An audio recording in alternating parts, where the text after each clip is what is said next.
Hey everybody, welcome back to the Benos podcast. And today's guest is Trent Hotton. He's not a known name in the basketball world on the outside, but from the inside, and especially in Australia, he's known as the team mechanic.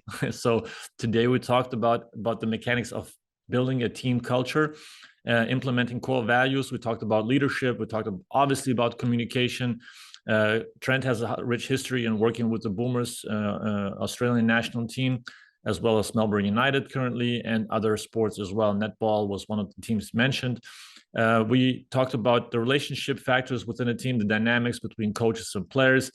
And this is the definition of nuance. For me, this is what the podcast is all about. It was a very intricate conversation about all the little nuances that go on during the season on the team, and what things to look for in order to improve the mindset and the culture of the team.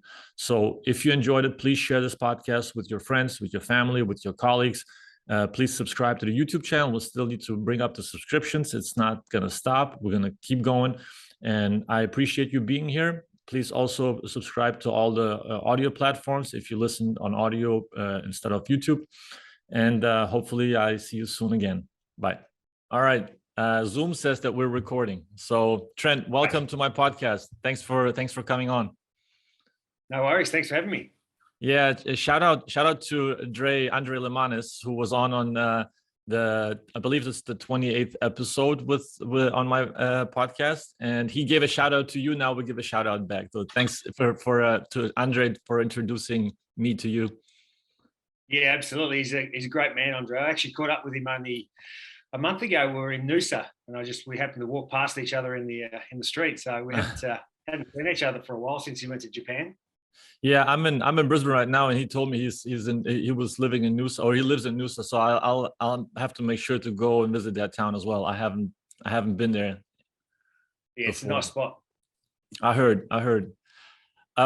So Trent, before we dive into it, because normally I prepare four quarters for coaches and some ex-players, but you're the first one that I have on who's responsible for a different part of the game.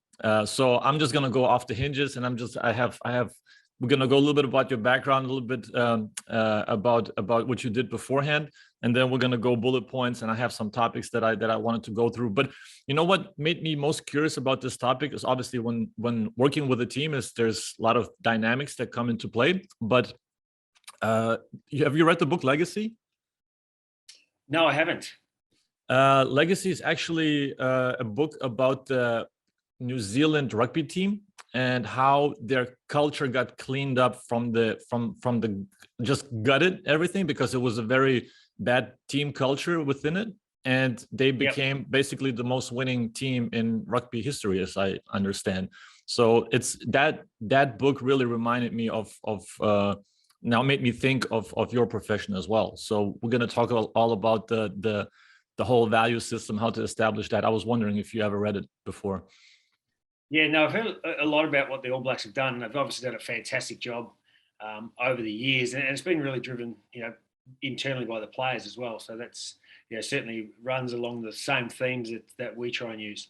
Yeah, ownership. We'll talk about ownership. Yeah. But how would you, first of all, before we go into your background, how would you describe your profession and your position or title per se? Yeah, a couple of the people I work with tend to describe my position as the team mechanic. So sort of just tinker around with the bits and pieces. But in essence, I suppose my job is around enabling high performance culture. So in essence, getting every member of the team to really focus on how can we improve? What am I doing at the moment that's helping? And how can I do more of it? What am I doing that's getting in the road? And how can I change that or make better, do it a better way? Yeah. Okay. Before you started going into this avenue, you were an AFL player, Aussie rules football for the Europeans who have probably not heard of it as much, unless like the sports geeks. But Aussie rules football, you had a long, great career in the AFL. How did what lessons did you take from your AFL time as a player that are helping you today in your profession? Yeah, well, firstly, I wouldn't say I had a long and a great career. I had it was spanned over about 9 years, and I had 3 years at one club at Collingwood Football Club, and did a really poor job of it actually. So I played 3 years. I hardly played any games, and I probably learned a lot about what not to do in regards to being part of a team. You know, I certainly wasn't putting my energies into becoming a better player. I was probably putting more energy as a young kid into going out and having fun. So, you know, after the 3 years of being there, they just said, look, you don't want to be here. You're showing us every day you don't want to, get out. So I spent the next 3 years just, you know, going out playing suburban footy or different things and trying to get back into the league. I thought, you know, first 12 months, I thought, oh, I'll just play better footy and someone will pick me up. And that sort of came and went. So the draft came 12 months later, and you know, we have a draft every year. The only way you can get into the AFL is via the draft system these days. And so nobody picked me up at that stage. And I made a phone call at the time to speak to some past recruiters who had actually recruited me to the club previously. And they said, look, Trent, there's nothing you can do.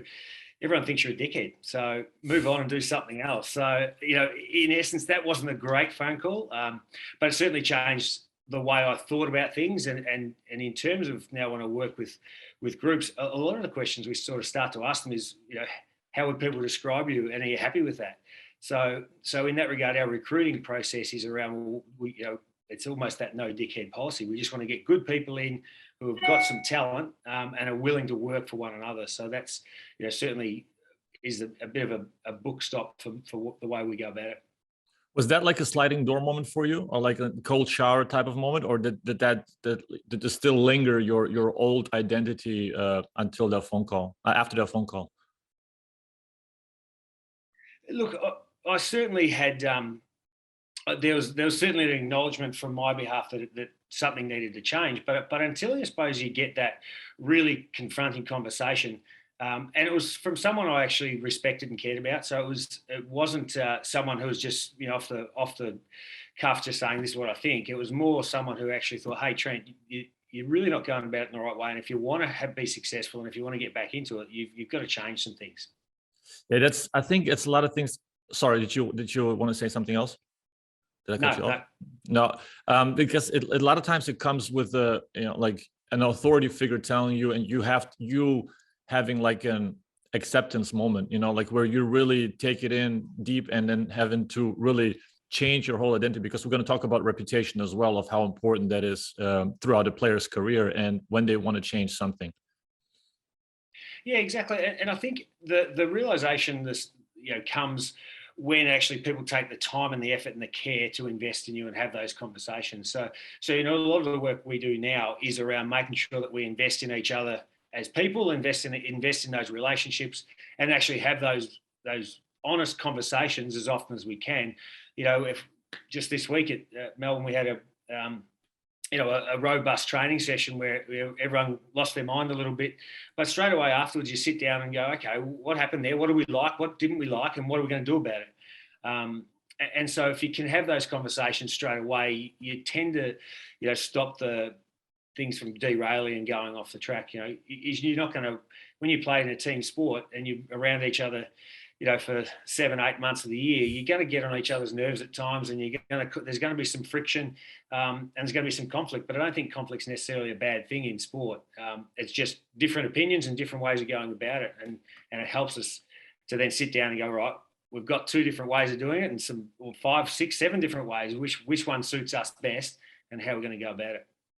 Clearing the air, it's very important, I think. And you said like taking it out right away after practice is probably very effective, because if you leave things unsaid, you just don't know which direction they get interpreted, and they just linger for a longer period. And then at some point during the season, they come out, you know, like in a relationship, sometimes you just swallow things, and then at some point it just explodes, and then all of a sudden you hear about stuff that you did 5 months ago or whatever. So I know in a team environment, if you are quiet, if you don't talk about it, then things like that can happen as well.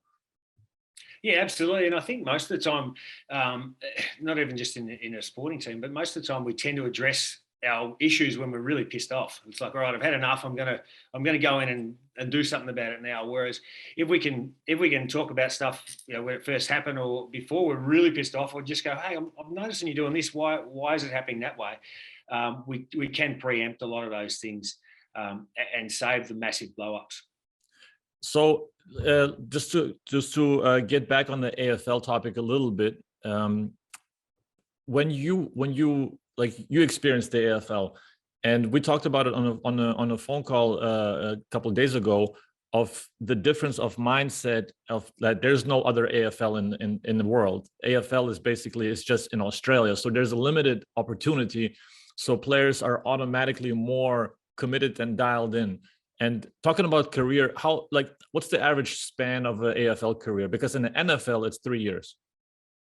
Yeah, I think it's 2.5 years the average AFL career. So, and I think after their first draft, it's a guaranteed 2 years. So there's not many who tend to go on after those 2 years. But if they do, like if they get through that third and fourth year, a lot of them might play 8 to 10 years type thing. And that's, that there's very few who play more than 10 years because the body's probably beaten up after that a fair bit. So you did have a relatively long career compared to that on the average side. But yeah, well, I suppose comparatively. Yeah, comparatively. But what do you think is the difference now that you experience also the Australian national team, the Boomers side, and the Melbourne United as like in a different whole season, 10-month season type of stretch? Where do you see the biggest difference between the AFL and the basketball side? We're going to talk about the difference of national team and club, but when you think back about the AFL culture and the basketball culture, where do you see the biggest difference?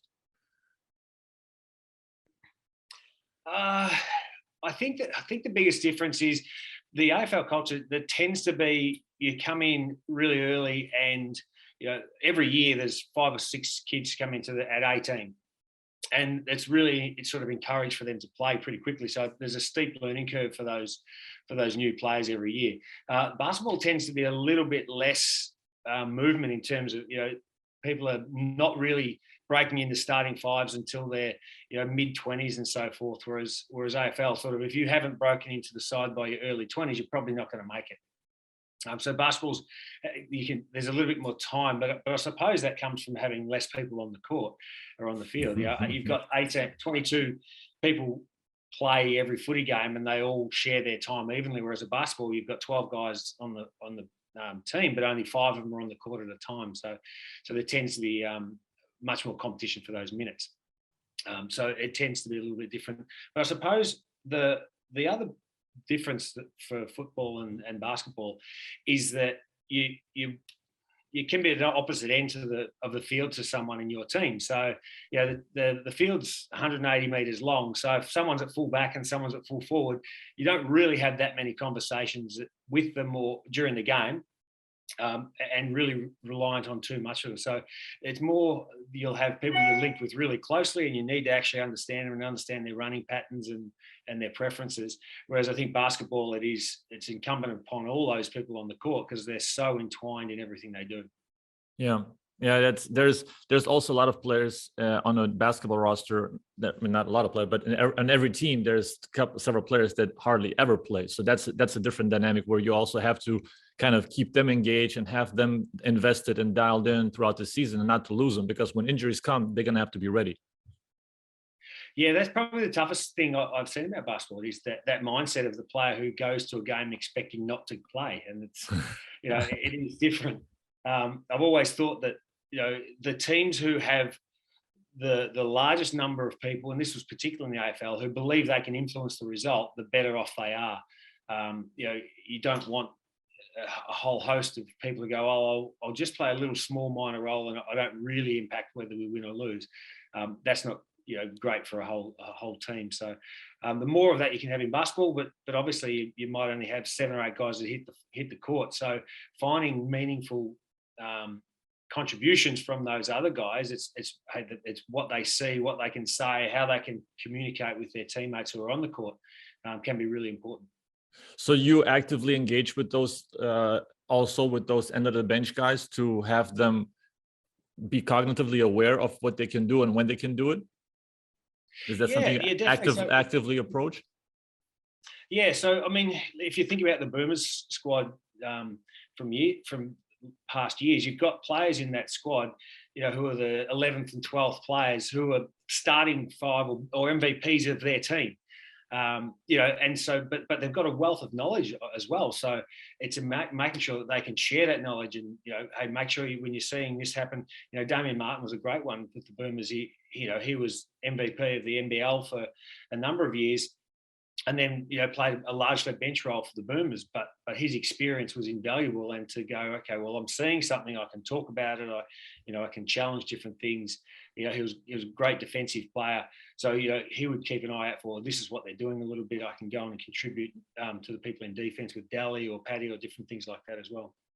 So is that, like, obviously that's a vast difference between national team, because you get all the elite players, and Melbourne United or any other club that has, when it's trickled down at the end of the bench, you probably have more young guys that are going to have to accept the role. But giving this voice and this ownership, because in the Boomers there was no captain, as I understand, throughout the years with Lemanis, where everybody had an even voice and had as much input as the first and the last guy. Is that right? Yeah, well, that was the intended process with us, because when as you said, you take people with a wealth of experience and say, oh, we're going to have a captain or a leadership group, and leadership groups became quite a fad there for a while. But if you've got 12 really experienced guys, and you say, right, we're going to have a leadership group of 4 or 5, well, who do you leave out? And why do you leave them out? So, so for us, it was around, particularly in basketball, it's like, you've got some really experienced people. You don't want to shut them down or feel like they can't contribute by delineating a leadership group or forum. Yeah, you can't pre-designate, I think, people, right? Like you still, sometimes the more quiet guy sometimes has something genius to say, he's just quiet. So you also have to encourage those guys to speak up whenever they have something valuable to say, because they can help the team. Yeah, absolutely. And that's not to say that those teams didn't have people step up and lead at different times. And I think that to me is also the art of leadership. The really good leaders also know when to follow, and when to follow someone else and support someone else as the leader. So, if someone's doing something and they're doing a really good job, or they're trying to push an agenda that you believe is good, then jump in behind them and help them out. So for me, it's about how much we're prepared to help others as leaders, as well as just be a leader ourselves. So let's talk about leadership a little bit, because we talked a little bit about also ownership and giving the players ownership and communicating, as we we're talking amongst each other.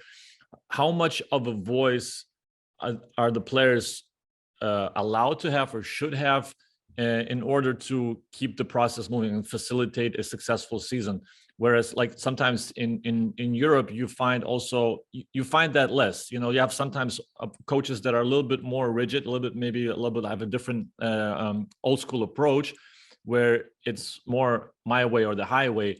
But you also want to have to engage the players in some form or fashion, right? So where is the line that you draw between giving them ownership and also kind of retreating it? Yeah, so for me, the more ownership a player takes, generally the more invested they are, and the more they engage with their brain. So, for instance, if you and this was probably, if I use a rugby league as an example, 20 or 30 years ago, they tended to say, right, players, just come along. Don't bring your brain to training. Just do exactly what I say. When I blow the whistle, do this. And the players tended to not bring their brains along. But you had a number of really intelligent players and high IQ players who weren't really engaging with, thinking about it during the day and so forth, which gave a poorer product, and you ended up making poorer decisions on the field. For me, there's no real right or wrong around how much empowerment you give or how much involvement. But to me, it always comes down to the coach. So the coach still has, no matter how much empowerment you give or how much entitlement you give to the players, the coach still has the final decision. So when I work with the coaches, it's just often around, hey, listen to everything they've got to say. You don't have to do it. You just have to listen to it. So, and if you never listen and never take on the players' advice, then they're going to stop giving advice and they're going to stop contributing. But if you go, oh, good idea, yeah, I like that, let's go with it, then it tends to work when you tend to say, oh, look, hey, I'm not this time. I'm going with this. I like this idea. I'm going to stick with mine. Let's do it that way. Then the players understand that, yeah, that's the prerogative of a coach, and we're okay with that. There's this definition of a player coach, right? That's really in tune with the players, what they want, what they like, what they like, listening to them and engaging with them. And that's usually former players that become coaches that have more of that because they've gone through the same thing. So there's a little bit more of a relationship with the player. But there's also a fine line, I think, giving the guys ownership and listen to them. And like, I agree with you that they're more invested, because it's like you ask them how they want to defend certain actions or pick and rolls or screens, and you go with their idea, then they're going to be 110% dialed in, because they want to prove you wrong, or prove themselves right rather. But there is a fine line also where guys kind of expect to be pampered all the time, and they just have to want to have things handed to them a lot, whether it's shots, whether it's more playing time, whether it's just like coming to them and giving them like stiffen up your upper lip or whatever, but like just a little bit of pep talk. Where is that line where you draw for the coach to give advice to, where like, okay, like go until here but not further, because there's also a fear of losing control of the team, and so to a certain regard. Yeah, absolutely. And I think that can happen if you just throw it over and go, we'll do everything you want. But for me, it's around getting the players to understand the choices about what they want to do or don't want to do shouldn't be around what they like. It should be around, will it make us better? And so generally that's when I tend to have discussions with players around, okay, you want to do that? Well, why? Why do you want to do that? Will it make us better? Or is it just easier for you? Because we don't want to go down the easy road all the time, because the easy road doesn't get you success. So for me, it's about having the conversation and educating the players around the reasons why things are done. So, it's almost like that parent. The kids hate it when you say to them, because I said so, and players hate it when the coach says, just do it because I said so. If you can just say, hey, do it because of these reasons, and here's what the benefit we'll get from doing this, then players generally jump on board and say, great, because I haven't seen a group of players yet that doesn't want to win. And so if you can, and with my line of work, people used to come in and say, we want to be this sort of team because we want to be nicer people and those sort of things. Yes, nicer people is a great thing to have on the side, but if it doesn't impact your performance and your wins and losses, then people aren't usually going to buy into a heavy level. Yeah, I completely agree with that. You coming into the team, and there was one other thing I wanted to ask, but I'll get to that later on that time. But you come into the team, establishing values. Where do you start from the beginning? What's the first thing you do when you come into the team that brings you on, and you're trying to impact the culture? Is there something analysis that you make of the current situation? Is there something that you kind of talk through the coaches and try to see what they want, or do you have like an ethos that you come with from the beginning? The ethos I sort of come with from the beginning is really around all the teams that I've seen that work really well have got two general things in common. One is they agree on how they want to go about it. So there's clear expectation on behaviour, so to speak. So if we're gonna go out and train, this is how we're going to go about it. If I'm going to talk to you, this is how I'm going to go about it. So they're all really clear about the way they go about it. Now, in terms of often it's mentioned as culture, the culture of a group and different things like that. But too often our culture is left to luck. And so if someone was strong or someone, it's also driven, and this is what we do often with our teams, it's driven by what we reward. So if you give someone court time because they, leak out of defense and get a couple, get some fast break layups and all those things, and we go, oh great, he scored 20 points, let's put him on the court more. But he's done the wrong thing defensively and all those, and what we're doing is rewarding the wrong things. So if we're talking about the team we want to be, it's understanding that if we're going to be this team, we're going to start to reward people for that by giving them more court time, another contract, all those sort of things. So really linking the way you want to be as a team with what you reward. So they're really what the constructs are we do first off. So the one is agreement on how we're going to go about it. And the second thing that we work heavily on is those relationships so that we can help each other to deliver on what we said we wanted to be. At no point just saying, this is how we're going to be, good luck, have a go at it. Because people are going to get it wrong at times. They're going to come in, they're going to be frustrated. They're going to have, something's going to be wrong either off the court or on the court. And they're going to have those days where they're just, not feeling it. It's how their teammates respond to it and help them. And that's where I see, if you talk about a leader, it's one thing, yes, live the way we want to live, do the things we want you to do, but then help others to do it. If you just do it yourself and don't care about how others do it and aren't prepared to go out of your way to help others, then that's not really a leader. It's just a good pro. So there is a distinct difference between the two. So okay, so like you're rewarding the right stuff, as if I put it in exclamation, not how you call them again? Italics. Yeah, italics. Let's call them italics. If you want to reward the right behavior, so if you do have a good offensive player and you are driven though by defense, and you want your core values to reflect on defense by working hard, by fighting through screens, but the good offensive player is slacking off on that end, but he's still helping you to maintain your offense and scoring. Do you sacrifice your success, or like imminent success? Maybe it's not long term, but it's imminent success for your values that you want to build long term and send a message to the team? Or how far do you let it slide until you see that there's no way back? Because one guy can impact the whole group. When you see an offensive player gets rewarded, although he's not defending, then it sends a wrong message as well. Yeah, well, I suppose, I would say nip it in the bud as quickly as you can, because he may not be the best defender out there, but if he's not trying, he's not going to be a very good defender either. Yeah. And what it does, it cascades down. So if I'm a reasonable offensive player, maybe not as good as that guy, but I go, oh, geez, he's saving himself on defense. Maybe if I save myself on defense, I'll be better at offense too. So whether it's subconscious and different things like that, players will tend to go, oh, geez, that's getting rewarded. Maybe I can do more offense and I'll be rewarded as well. So yeah, it certainly has. I think it has an impact. But saying that as well, you might have someone who has to work that hard in offense that you create an environment for him in defense where he's got more protection.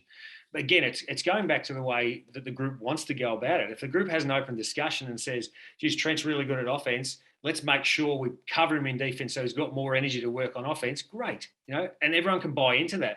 But it's when you don't talk about it and when you go, oh crap, here we go again, Trent's not playing defense, that's when it impacts the team adversely. Great segue to communication, because of the communication part, to talk amongst teammates, and whether it's player to player or coach to player or player to coach, vice versa, or you to the players. I mean, there's a lot of dynamics that are happening at the same time. How do you encourage somebody that's maybe not as talkative and not as outroverted as some other guys on the team? How do you encourage them to give their input? And like we talked about it also, that media is part of the game. You're going to have to talk at some point, but there's some guys that are a little bit more introverted and still need to contribute to the whole culture of the team. Yeah, sorry. I think it is different. We certainly try and put people in positions to grow in that area, to grow in communication, because whether it's culturally sometimes, or whether it's just innate in them, they're a bit shy, a bit introverted. I think that's also making sure that they're comfortable. So what we tend to do is do some small groups, pair up, just have one-on-one conversations. Everyone prefers to have conversations in a different way, in a different format. So making sure they get the opportunities to do those things is important. But secondly, to stretch them, I think if someone says, oh, I don't really like to do that, or I prefer not to speak to a group, you know what? Sometimes you just have to do what you don't want to do. So, if someone said to me, oh, I don't really like dribbling left-handed, the coach wouldn't say, oh, that's all right, then don't worry about it. We'll cut off your left hand. It doesn't. It's not okay just to say I don't like it, so I'm not going to do it. If you believe as a group that it's going to help the team. So there's certain things that if it doesn't matter, it doesn't make an impact on your game or your performance or your team culture, then it doesn't really matter. But if it does, if you believe it has a meaningful outcome towards whether we win or lose, then we have to try to get better at it.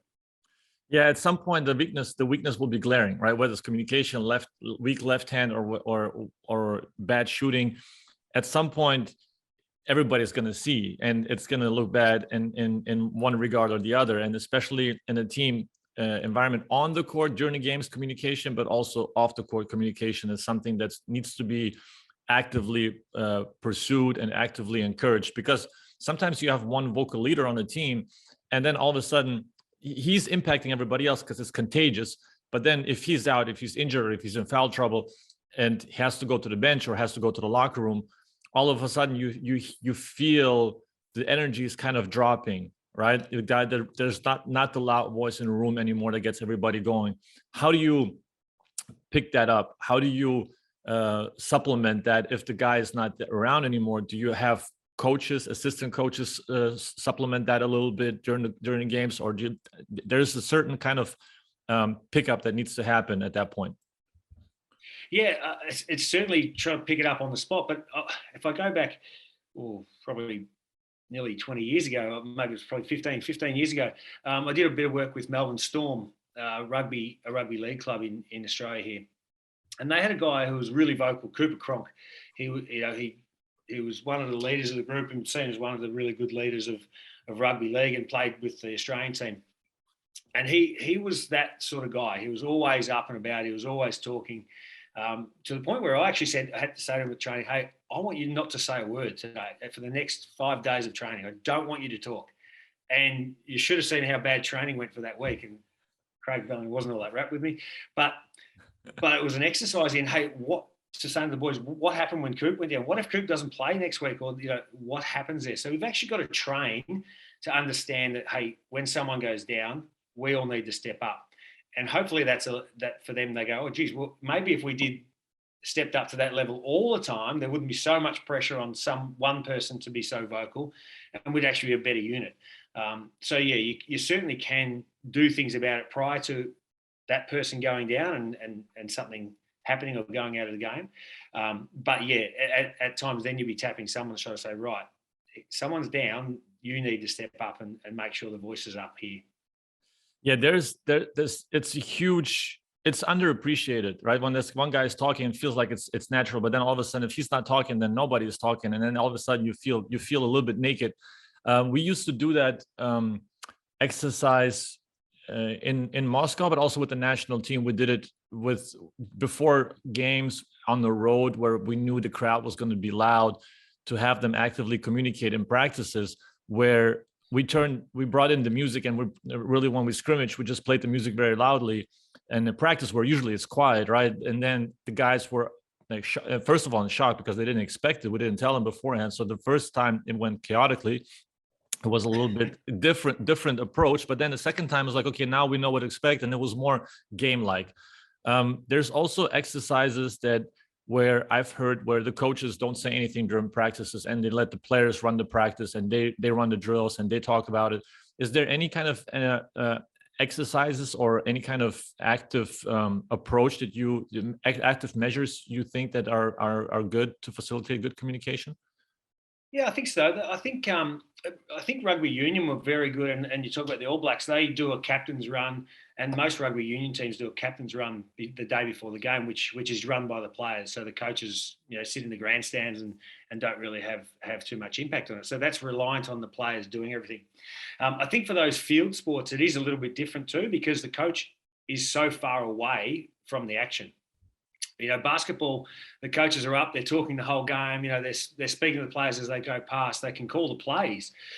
In rugby union, Australian rules football, the coach can't call the play from up in the grandstand. It's just not going to happen. He can't get to all 18 people spread over a 180-metre field. So the players have to be really vocal with each other in those circumstances.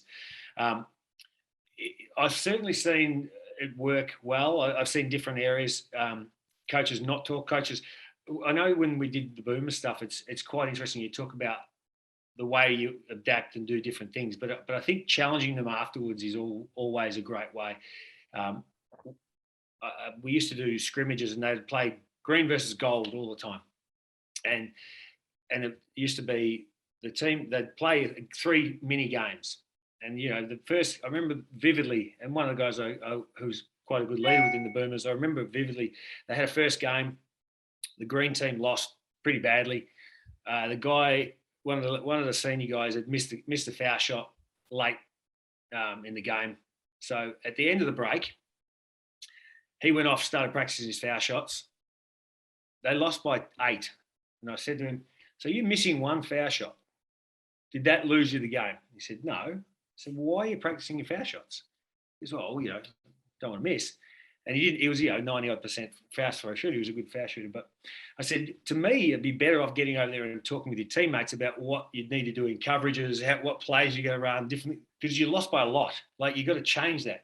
Sometimes we get so fixated in what our simple role was that we forget about the team. And so, that challenge for me is always get them in, right, where did it go wrong? I went wrong here. What did you do about it then? Oh, nothing. I just let it go. We'll talk about it at the timeout. Well, hang on, that's not going to work. Or we can't talk about it after the game. I've always believed, yes, debrief after the game, but only then bring it back to what could I have done differently during the game. And so for me, that's the lesson I always want to take from whether you win or lose. What did we do during the game to change where we're at? Yeah, that's I agree with that notion that a lot of players do take too much responsibility on their one free throw or two free throws, which is still important. It's still a part of the whole equation, but a lot of times it's also not. It's an accumulation of possessions, right? Like there's one, like teams lose by 2 points, and it's not necessarily the last possession that lost them the game, or the possession prior, but it's a lot of times it's accumulation. It's maybe a stretch of 3 bad turnovers in the second quarter or whatever. Like it's a game of runs. So I think a lot of players need to be also cognizant of understanding of what impact really of theirs impacted the game at the bottom line. Absolutely. And when we talk about that, that Burma squad that we're developing, and they talk about the culture within the Burma squad, it was about helping your teammates, being, not about. And even in selection, I said to Dre really early on, if you're going to pick a team that you want to be high on culture and helpful of each other, there's no point not bringing that in before selection.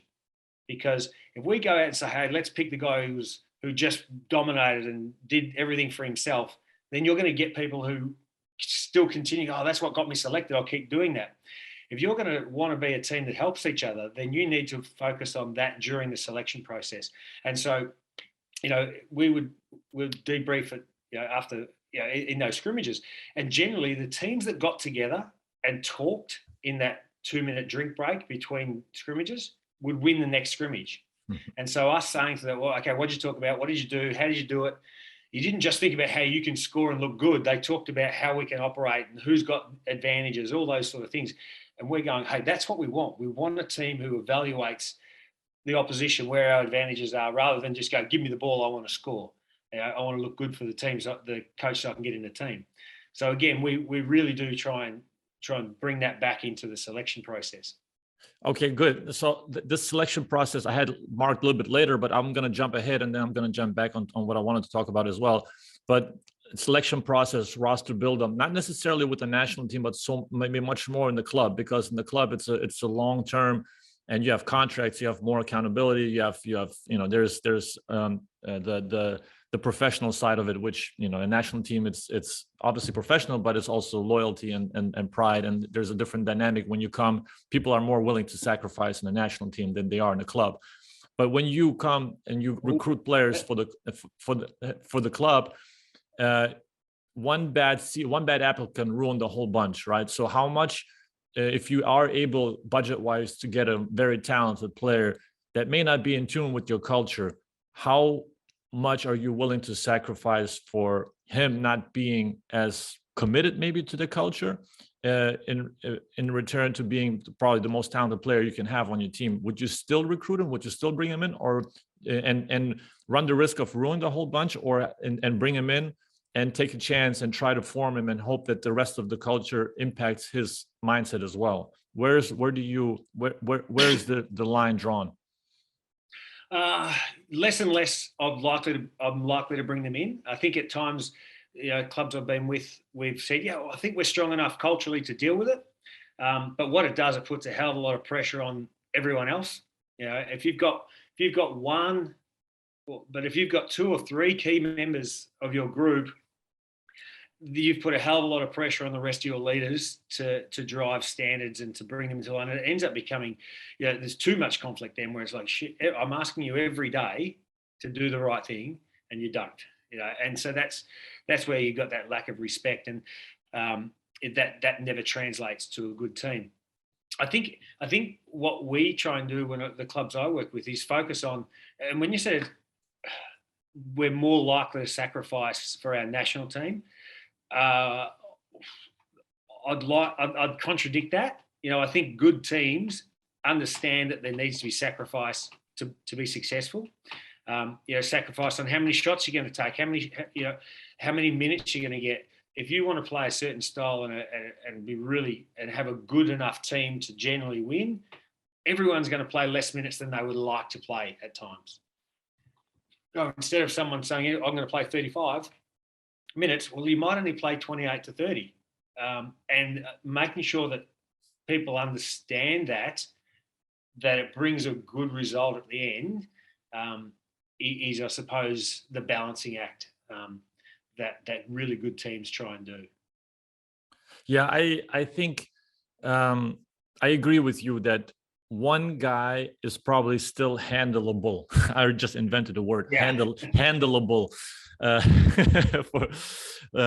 But two guys that have the same mindset and they have me above the team mindset that maybe are not in line. Sometimes lower budget teams have to go take their risk. They have to go get those 2 or 3 guys that are just extremely talented but have a little bit different mind of their own, and then hope that everybody else adjusts. So you sacrifice a little bit of your values and probably identity, but higher budget teams that have the luxury to an extent to choose between one guy or the other, I agree that 2 is probably too much already. You will have to have the majority, the vast majority in tune with your culture. But how do you think, because there's a turnover in every summer, right? There's new contracts coming in Europe more so than in the NBA, but there's turnover, and you bring in new guys in.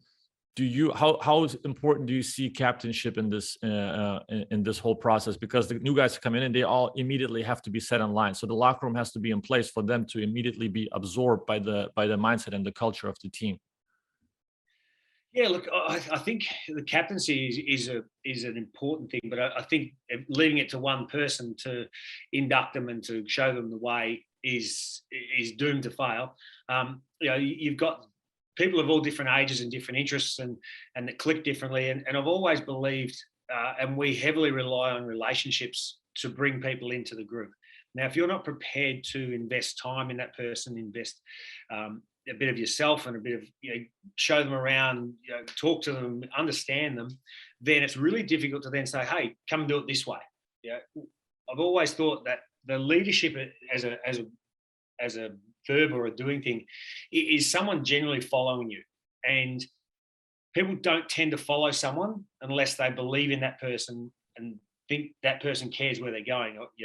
So for me, a really good leader invests that time and develops the relationship, whereas, hey, I'm looking out for you, I'm looking out for us, and I want you to do this for these reasons. I think that's when you can get a good result. If you don't invest the time, it's just, and a leader says to you, you got to do it this way. You're like, why? Why do I have to do it that way? I don't want to do it that way. Yeah. So I think that the understanding is really important, but being able to have those conversations, and then, the club or the coach having the strength to follow through on it and say, hey, this is the way we do things. If we all think that this is going to make us better. If you don't want to do them, then you probably shouldn't be here. Yeah, and investing time off the court more so, right? I mean, going out for a coffee, showing them maybe the locals, showing them around in the city, showing them new spots where they can go to, and spending away from the court just to give them a little bit more of a friendship feel and not just a teammate robot kind of feel, because you want to be invested in that person, not that player. Yeah, I think a bit of both. Like, in terms of, you still want to be invested in them on the court as well. Like, if you're seeing them do something that's great, how did you do it? If you're seeing them do something that didn't help them, sitting down and having a look through, hey, let's play one-on-one. Let's look at how that might work differently.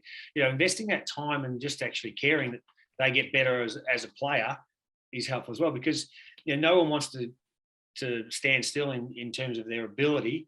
So the fact that if other players are out there trying to invest in you, your teammates, and help make you better, that straight away sparks a, hey, I get what you're doing. You're trying to help me and make me better, and everyone wants to do that. So okay, let's talk about this relationship, but also about the trust and transparency factor, which I marked down as well. Trust is a big thing, and I lean towards being probably too transparent at times. I'm a relatively transparent person and open, and I want to do that. And if people don't like it, or if people like, because sometimes it can be mistaken for weakness as well. Like when you're true transparent, you're showing your true colors, you're showing your emotions, good or bad. You're making yourself vulnerable. But I believe that this gets you to a certain level. If it's meant to be, it's going to get you to a certain level of friendship and certain level of cooperation and involvement, investment, because you are open and you're hoping the other person is open as well. Is there a line for you that you feel like, whether it's as a coach or as a player, amongst players, that maybe in particular assistant coach to the players, that you draw a line of being not too transparent in some regards with respect to the head coach's position, because you have to protect his authority, but there's a lot of transparency that's required, and I'm wondering where there can be a line. Yeah, I think it is a touchy one, but I think for me, an assistant coach can have a great relationship with the players and tends to sometimes at times get closer with the players. There's, it's not seen as that authority level.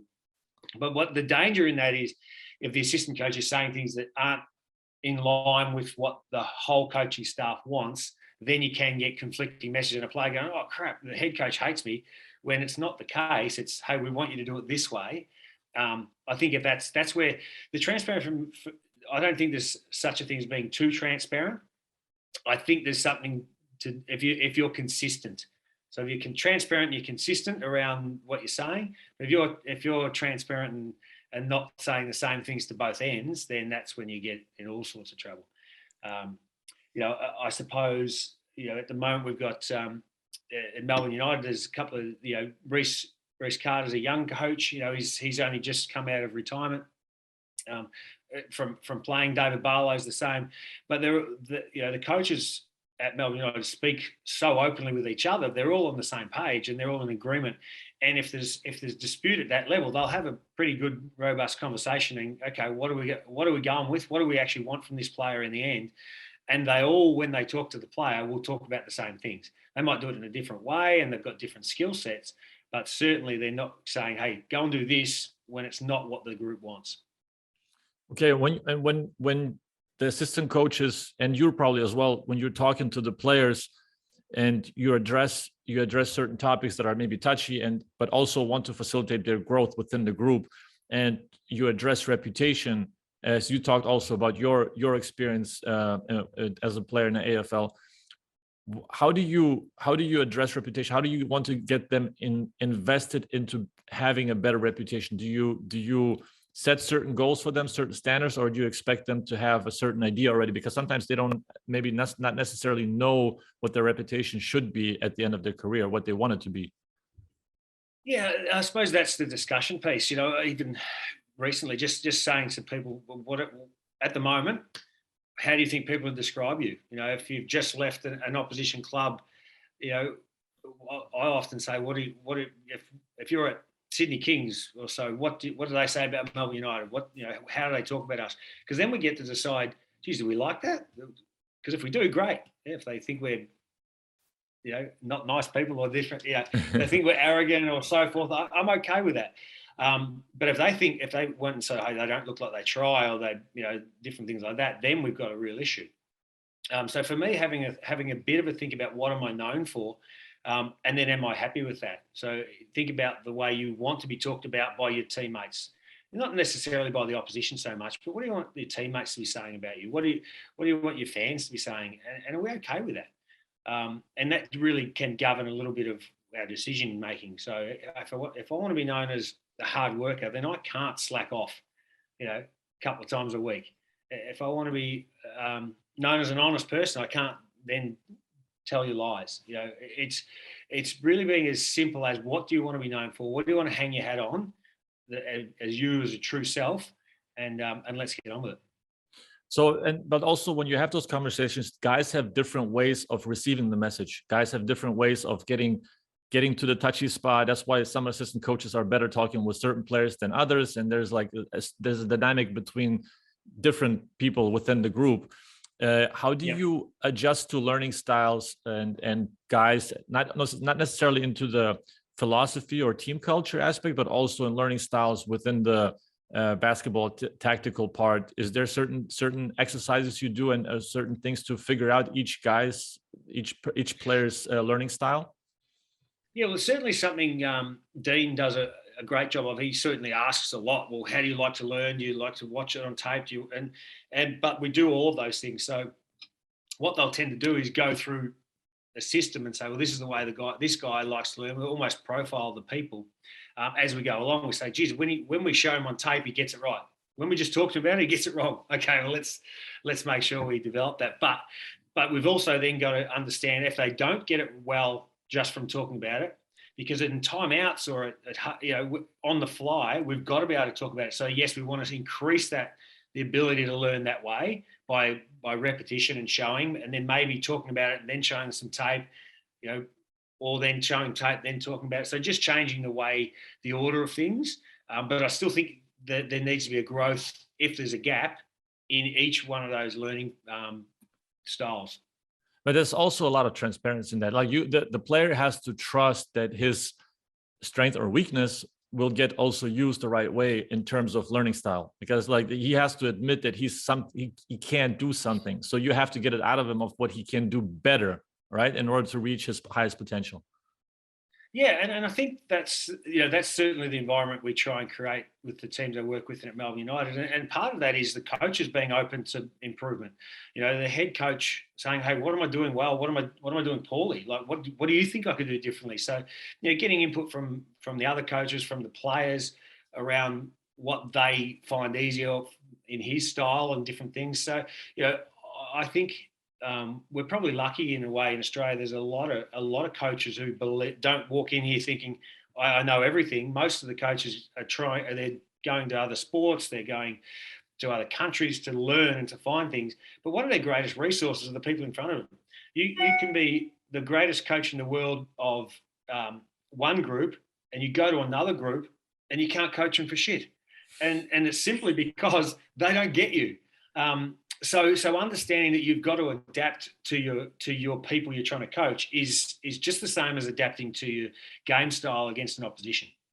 Yeah, I talked to Andre about it as well, of coaching in different cultures. When you coach in New Zealand Breakers, that there's certain cultural nuances you have to know, that like maybe one or two words from that culture will trigger a different reaction in different situations. And when you don't know, you may sometimes you just don't know how to trigger, or sometimes you also inadvertently step into shit. Like it can happen. it can happen in both ways. Addressing the other part. Yeah. Go ahead. So the other extension of that is, if you do stumble into something and do it poorly, then go back and revisit it and say, "Hey, I just found out I said this and it was a word, or I had this conversation with you and it didn't go well. How are you feeling about it now? I've reflected." I think sometimes we just go, "Oh shit, that was awkward. I'm not going back there," rather than going back there and saying, "Hey, that didn't go well," because you both walked away knowing it didn't go well. You might as well, put it out there that it didn't go well, and how do we do it better next time? So that's also a good segue, because I had fear of failure wanting to address as well.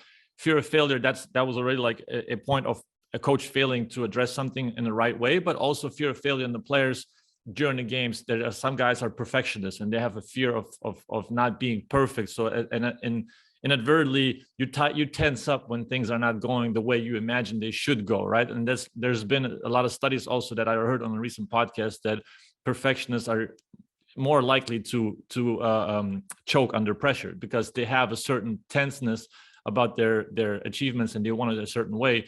Do you address that kind of topic of fear of failure within the group and not being too tense in those tight situations? Yeah, I think so. Probably a good example, a guy I've worked with for a while now, is Chris Goulding. He used to say he used to be a bit of a perfectionist, and if he didn't do X, Y, and Z, he didn't feel comfortable. But I think over time, he's understands that it's the pre-work. He said, if he does enough pre-work, then during game time, everything should be okay. Now, if he misses a shot in game time, and I know when I first started, he was like, oh, if I've missed a couple, I don't want to shoot again. And we sort of put it to the group and said, who's the most likely to make the next, if we've got a three-pointer now, who's more likely to make it? Well, Chris is. What if he's missed 5 in a row? Chris is. So I think in regards, the group was saying, we trust you. We know how much work you've put in. We know how good a shooter you are. Just because you've missed 4 or 5 or 2 or 3 or 1, that doesn't make any difference. You're still a good shooter. So I think the confidence that people can develop from their team and understanding that, hey, if the team's run this play for me, it's because they believe I'm pretty good at it. So go ahead and knock it in. Yeah, I had this experience in college when I was playing, and I think the coach did it consciously because I was a freshman in college, and he stopped the whole group in practice when they didn't give. I'm not trying to boast here, but I was a pretty fine shooter as well in my heyday.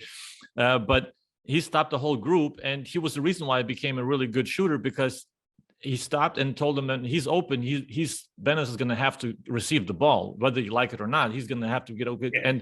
And after that point, my confidence level just went up. Maybe like, if you go from 10 out of 6, 6 out of 10, it went to 8 out of 10, 9 out of 10, because it was ridiculous of what kind of green light I had.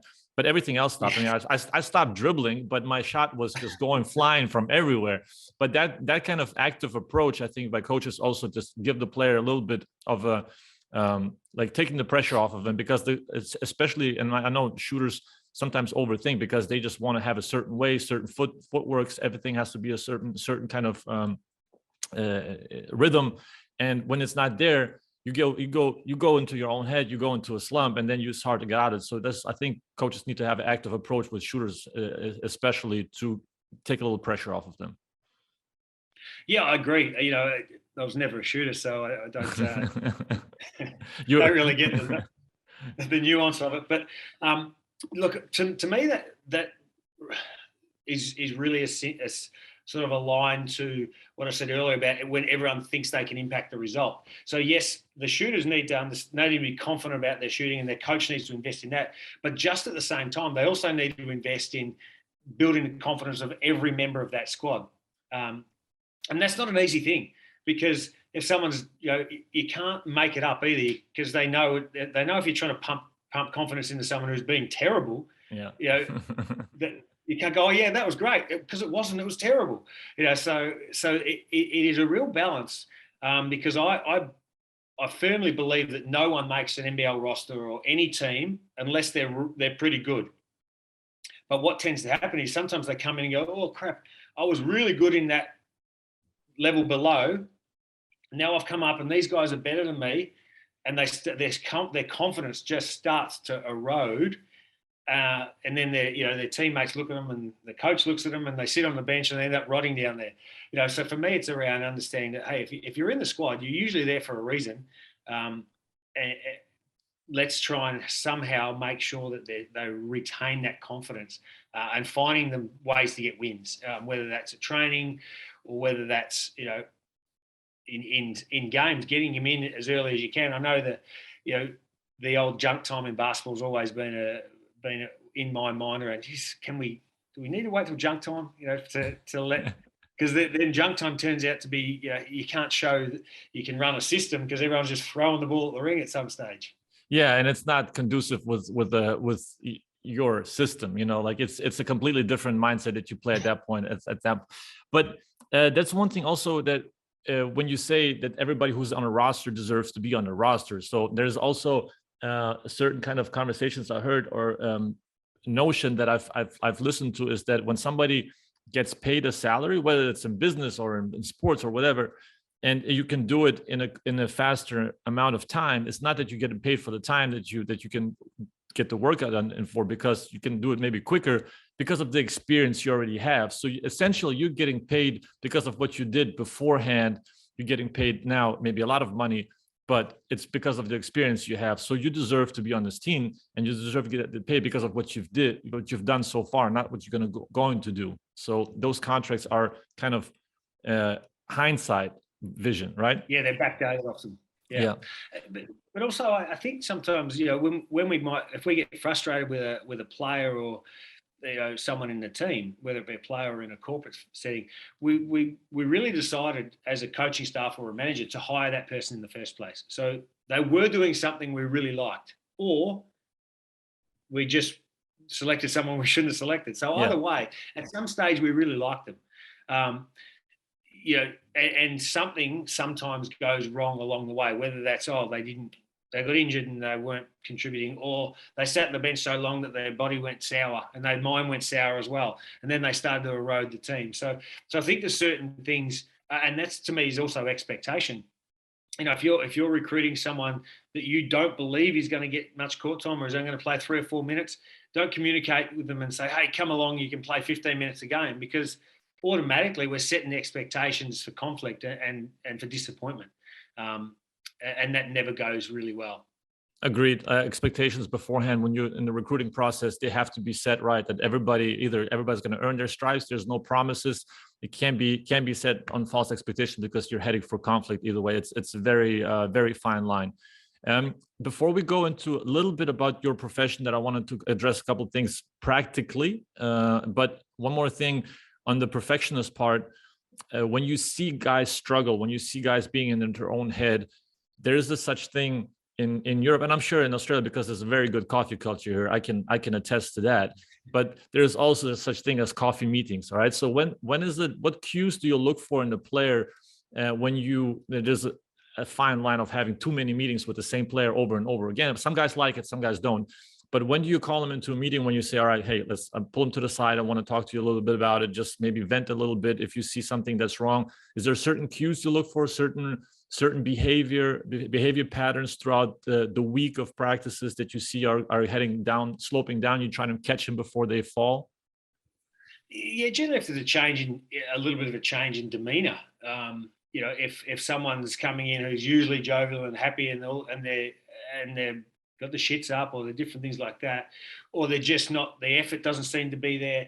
But we tend to, I tend to catch up with the players in our squads on a regular basis. So, trying to make sure that we see something or hear something prior to. But we also, we do a fair bit with the group, the groups I work with, around, well, what do you see when this person starts to go off the rails? What do you see when a bad performance is coming? And then what are you going to do about it? So we put a lot of emphasis on our teammates helping each other, rather than the coaches have to be the fix-it for everyone. It's around understanding, hey, the coaches aren't going to see everything.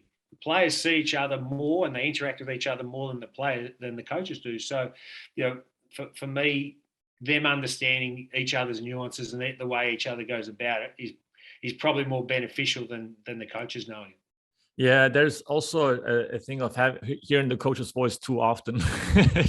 Like the players just also tune out at some point. So I agree, and that goes down like full circle of what we talked about, of building relationships throughout the season, communicating with each other, feeling more comfortable of approaching each other, and then hitting on those points or sore spots that sometimes are a little bit hard to address when a guy is struggling. It's still your family. I mean, you're spending a lot of time with this group, so you need to be able to approach each other and point things out, help them to get a little bit of a pickup, and then somehow have them vent to you.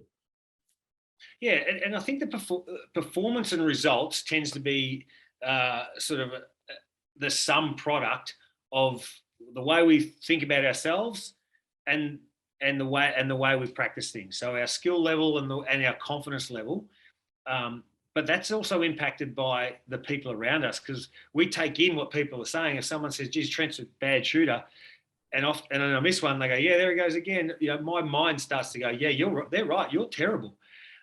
So what we really do feed off, and particularly our coaching staff, if the head coach is telling me I'm terrible, then my mind goes in a downward spiral pretty quickly.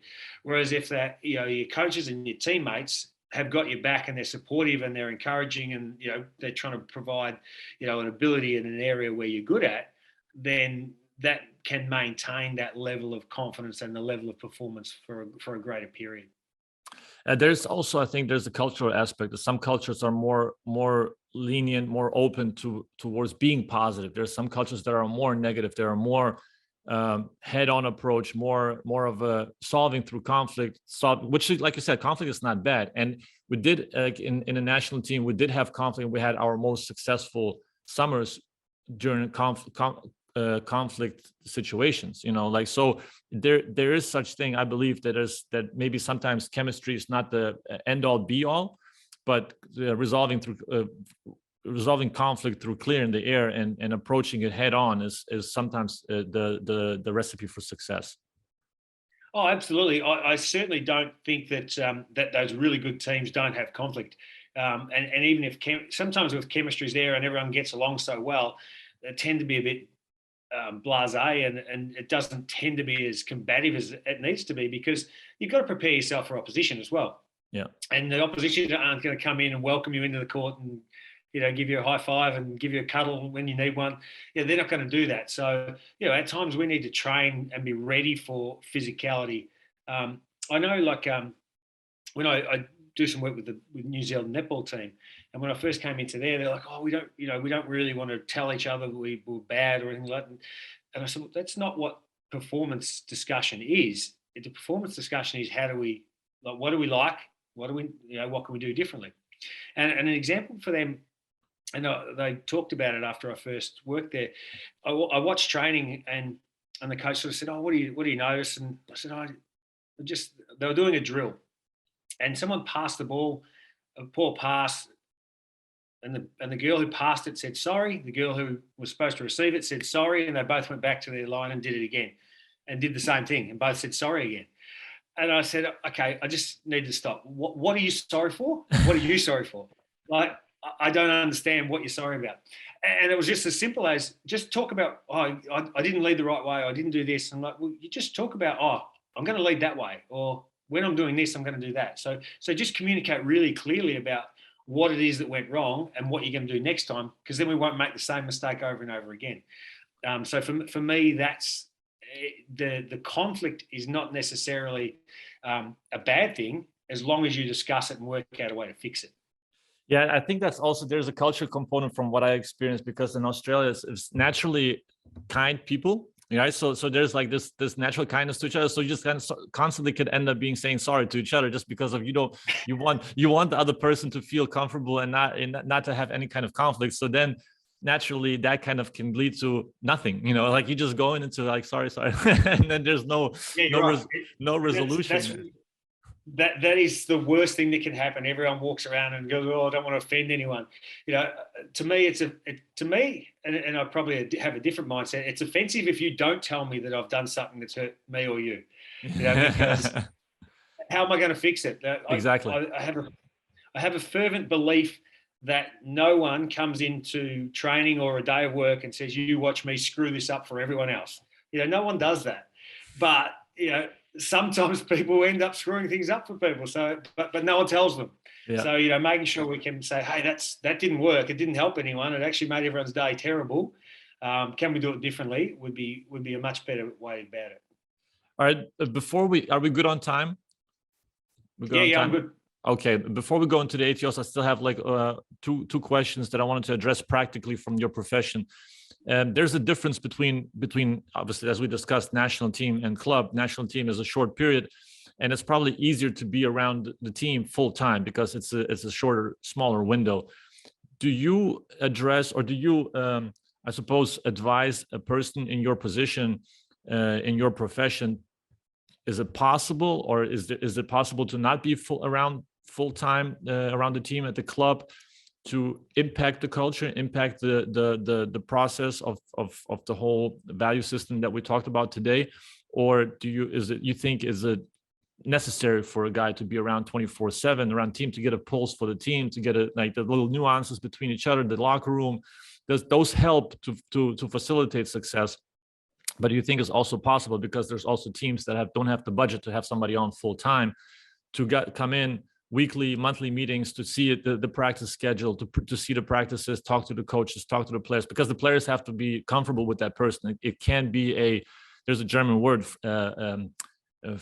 Fremdkörper. I don't know. It's like as something comes from that's not natural to your body, right? So is that necessary to be around full time, or is it something that you can also have in a part-time basis? No, I think you're better off not having a full-time basis. I think you're better off being very much part-time. If you're full-time, then it becomes your culture and your responsibility in my role, I believe. So what I want to do is have the team drive their own culture. I'm really the guy who asks the stupid question. So in essence, and it's hard to ask that question if you know the answer and if you should have fixed it. So, my role is generally to ask questions about the guys. What are you doing here? Is it helping you? And having good relationships with those people in one-on-one, but then making sure that they go and have good discussions with other people. So it might be that I prompt someone and go, "Oh, I noticed what's going on there with that play. Oh, okay, why don't you sort it out? Like, have you sorted it out? Yeah, I have. Oh, good, great. Well, if you haven't, what do you need to do?" So, for me, it's a prompt every now and then.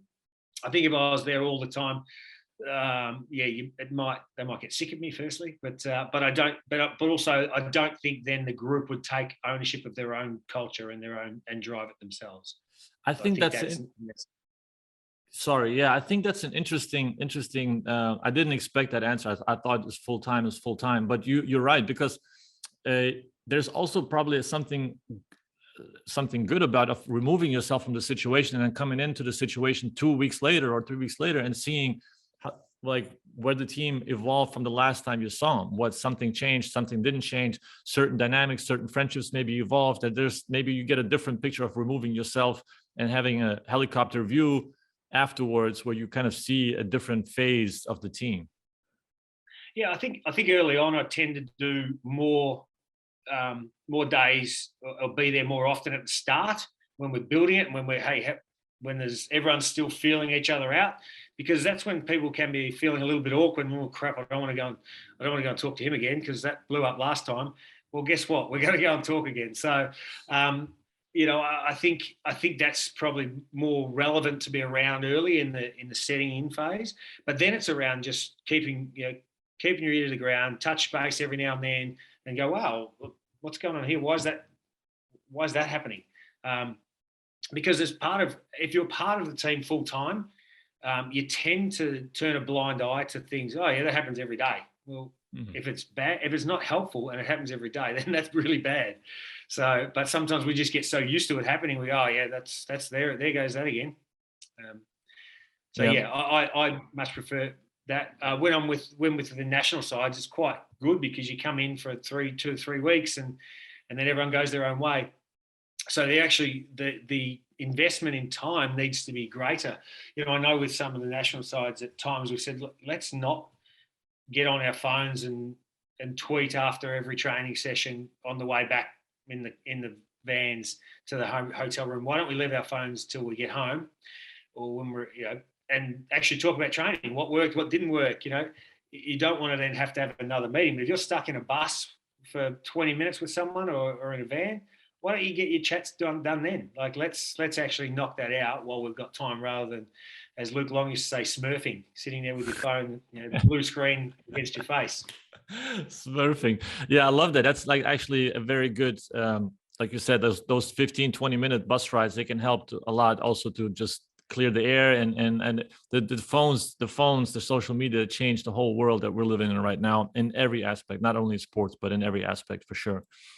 And it's difficult coming from the coaching staff. Coach staff's, "Oh, can we ban phones?" I'm like, no, we can't necessarily ban the phones because, but if you can talk to the players around, would there be a benefit in having more conversations and using that bus ride for that? Otherwise, we'll have to have a meeting when we get back. "Oh yeah, we can do it on the bus, easy." Yeah, so it's selling, I suppose, benefits rather than making people do stuff. Yeah, absolutely.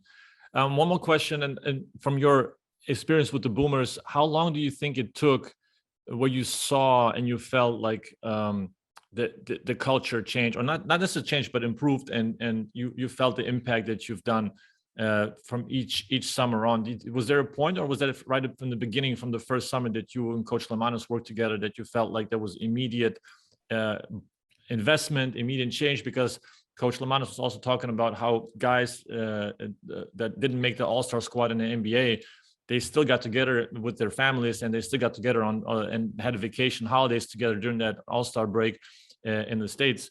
So there was a certain involvement, investment away from the summers. It's not only in the summers, but when did you feel that impact grow, and how long does it usually take, you think, in the group to be accepted? Oh, look, it's depending on the group, but the group were really cognitive of spending time with each other and really valued it. I know, Bogues and Paddy coming back, and Joe they loved coming back to the Boomer squad. They're like, I know Bogues had said to me a number of times, "Oh, it's so different. I come back, I'm looking forward to going out for dinner with the boys rather than sitting in my hotel room on an NBA road trip, eating by myself or reading a book." So it was quite different, their dynamic, and they really enjoyed it. And they also understood, and that their goal was to win a gold medal. So far the Boomers haven't done that. They've got the bronze in the last Olympics, but I know there's certainly a number of the boys will still have unfulfilled about that. But I suppose they said, if we're going to win this, then it's not just about having the most talent. We've got to actually be a team that is relying on each other. We have good relationships. We help each other. And so part of that was, well, if we're going to have good relationships, we need to get to see each other. And Paddy's driven a lot of that really well. He's organised trips to Central Australia and different things like that. When the boys get back, before they come into camp, they go and do some team things and then come into camp. So, they've really taken that on board, and huge credit to those guys for driving that. The part that I sort of ran, they did a good job of developing that relationship. The part that I was probably pushing in my end was, how do we translate that good relationship to an on-court performance where we care and share. And I think we had a pre-tournament for the Rio Olympics where we got beat by Brazil in a practice match. I think you were over there at the time. I think just after our rained out game, and we played Brazil, and we got beaten pretty badly. We got beaten by 30 or so, and we had a poor performance as a team, I think, but we played in the wrong way. I know guys that said, "Geez, I hadn't touched the ball 5, 6, 7 times down the court. I hadn't touched the ball 5 minutes. So when I did, I just shot it." And so we actually then needed to say, well, we can't have that. Like, we can't be thinking, "Crap, I need to shoot the ball. I haven't shot it." We've got to play in a different way. So we had some good discussions around that, and saying, there was some, "Hey, we need you to score a lot of points, but we need you to score them in this way. Trust us to get you the ball in the right positions." And so there were some good discussions there, and I think that certainly we're taken on board. Nice, very nice. So you ready for my ATOs? Yes. All right, quick ATOs. No, you don't have to be nervous. Although I'm a good shooter, so I'm but I'm a straight shooter too. So I'll shoot straight on these ones. One skill you wish you had.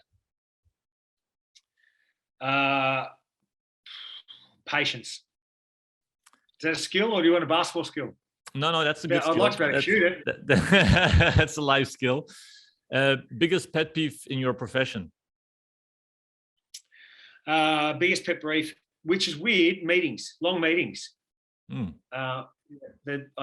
tend to have a lot of meetings in my work, but really discussion. But yeah, the long meetings that go nowhere are my big beef. So when people aren't prepared to say what they think, is a difficult. It can drag out, right? It can be unnecessary. A lot of times the time is money. Yeah, absolutely. Something you believe in that others think is crazy.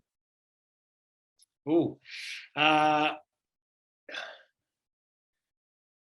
really do believe in team over talent, and I think in basketball, particularly, we tend to recruit by numbers, and for me, I think it's a crazy way to recruit, because when we talk about getting someone in, we say, oh, we've picked up someone who's got 20 and 10, but we want them to play this role and we want them to get 12 and 6. And I'm going, hang on, but they want 20 and 10 to get their next contract. So for me, the numbers thing is always a little different, and so I find it a little crazy. Best personal investment you've made? Ooh, best personal investment. I went to the UK for 2 years to open up an organisation over there, a business over there in training and leadership. That was the best investment I made. I spent 2 years over there, and then when I came back to Australia, I went out by myself and started my own company. Social media absence for the most part, I've noticed. Why?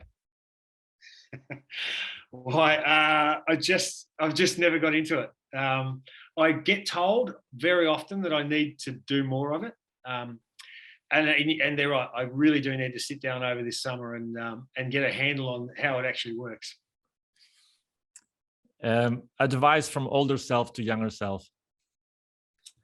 Oh, geez. Take every opportunity. I think, I certainly know from my early days in footy, I didn't, and probably, missed out on 5 or 6 years of good footy as because of it.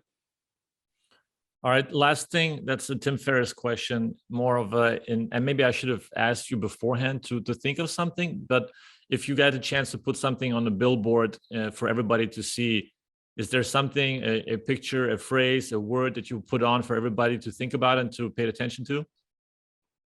I would put on a billboard, see something, do something. So for me, it's the catch cry of leadership I like. See something good and reward it any way you can, and see something you don't like and help someone to fix it. I love that. Trent, it's been a pleasure. I really enjoyed these kind of talks because they go into depth and they go a little bit. This is like the definition of nuances, because that's, for a lot of people, that's not graspable, but that's what my podcast is about. It's about nuances, and this is a big part of the game that I think is underappreciated. And thanks for coming on. Please tell everybody about your company, Team Effect. Right, this is what you're running, and your consulting teams, and also businesses, as I understand, in the corporate world. Tell everybody how they can find you, and social media is still in the works, as I understand, but LinkedIn, I saw that you're on. I think I am on LinkedIn. My website is teameffect.com.au. And we just work with teams around performance. So whether it be a corporate team, I do probably more work in the corporate world than I do with sporting teams. I've got 3 young boys at the moment, so 13, 16 and nearly 18 next week. And I tend to go to watch a lot of their sport at the moment. So, I can't have myself booked up all weekends with sporting teams. So, I do a lot of work with different corporate teams during the week. Which I find really, really great and different too. But in terms of the outcomes, they're really the same as sport. People come in and they want to have do a good job at work, and they want to get good results. And sometimes that doesn't happen because of the dynamics of groups. Yeah, I get it. But family is a good personal investment too. So that's a good way to keep the weekends clean and invest in the boys. Absolutely. Yeah. Trent, thank you very much. Thanks for coming on, and thanks for everybody listening. Yeah, thank you for having me. It's been great. So really enjoyed the chat. So it'd be good to catch up again soon. At the Blitz. I'll see you at the Blitz. All right. Thanks, Benes. All right. Thank you.